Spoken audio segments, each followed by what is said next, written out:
Today, we're diving into a really big question, and we're going to use a powerful theory from political scientist Kenneth Waltz to do it. We're going to explore this unsettling idea that maybe, just maybe, the world isn't chaotic by chance. What if the international system itself is a trap, one that's actually built for war? So, let's get right into it. I mean, you've got to wonder, right? It's a question that has haunted thinkers and leaders forever. We've built these incredible, complex societies, we've made these mind-blowing scientific leaps, and yet, the cycle of war just seems to go on and on. Why? What is really at the root of it all?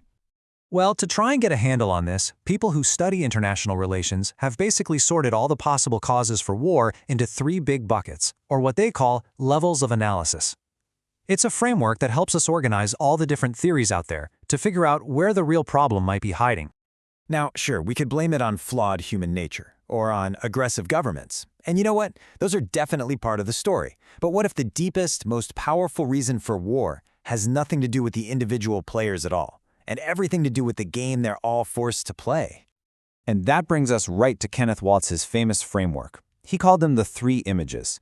Just think of them as three different camera lenses you can use to look at the causes of war. You can zoom in on the individual, focus on the nation-state, or pull way back and look at the entire global system. So the first image points the finger at us, at human nature. Our greed, our fears, our ego.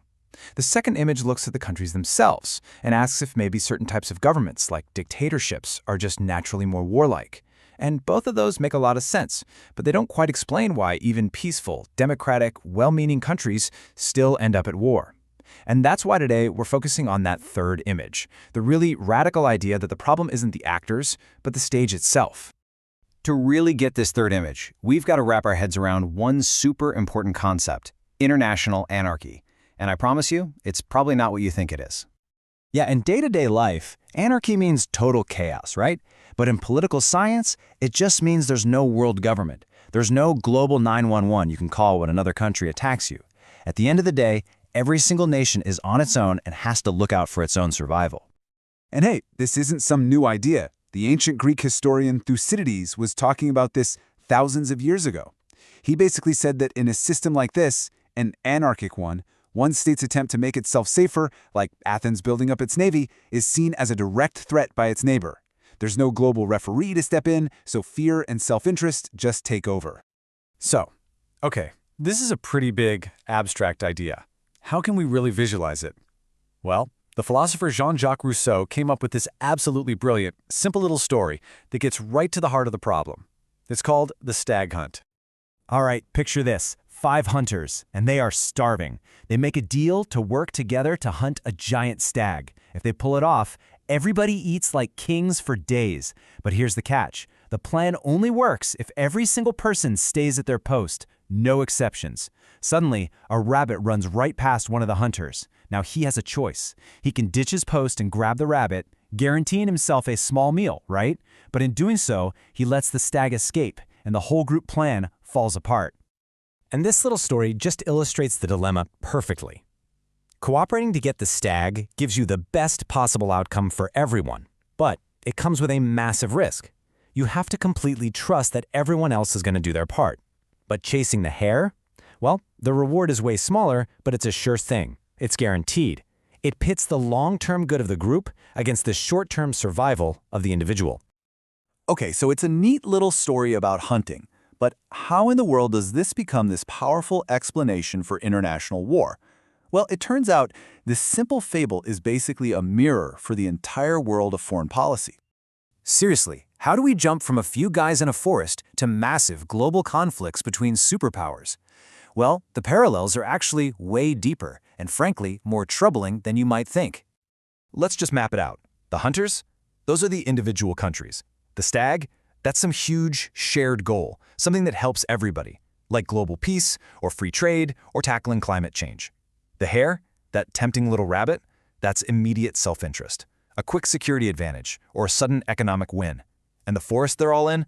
That's the anarchic international system, the world with no referee, no police force to make sure everyone sticks to the plan. And this right here is the tragic, crucial point. A country might genuinely, truly want to cooperate for the stag of global peace. but it can never, ever be 100% sure that another country won't suddenly decide to chase the hare of its own national security. Just the fear of being the one left behind, the one who gets nothing, forces even the most well-intentioned states to think about themselves first. So the big question is, are we just trapped in this game forever? Is there any way out?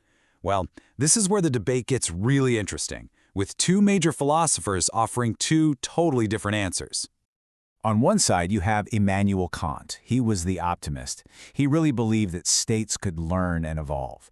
He argued that as countries became better, more enlightened, they could learn from the horrors of war and form a kind of voluntary club, a league of peace, based on mutual respect, no world government needed. But Rousseau, the guy who wrote our stag hunt story, he wasn't buying it, not for a second. He basically argued that promises and voluntary agreements are worthless. Without a higher power, a real federal government with actual coercive force to punish the countries that chase the hare, the temptation to cheat will always be too strong. For him, trust is nice, but you need a cop on the beat. And this whole debate pushes us right to the dark, but powerful conclusion of this third image theory. It's what we've been calling the anarchy trap. So here's the bottom line. The theory argues that war isn't necessarily caused by evil dictators or aggressive nations. You could have a world filled with perfectly reasonable, peace-loving states, and they could still end up at war. Why? Because the situation they're all in, that anarchic system, forces them to be suspicious, to be fearful, and to put their own security above everything else. As Kenneth Waltz himself put it so perfectly, you can't just hope that the self-interest of every country will magically add up to world peace. In a system with no one in charge, there is just no automatic harmony. Conflict is always on the table because there's nothing there to reliably prevent it. And this leads us to the theory's most stunning and its most controversial conclusion. As long as the world is carved up into separate, independent states with no power above them, the logic of the stag hunt will always apply. And if that's true, then the conditions that lead to war, well, they're a permanent feature of the system itself. And that leaves us with a really profound question. If the very structure of our world is what pushes nations toward conflict, what does that mean for the future? Can we actually change the rules of the game? Or are we all, in one way or another, forever caught in the anarchy trap?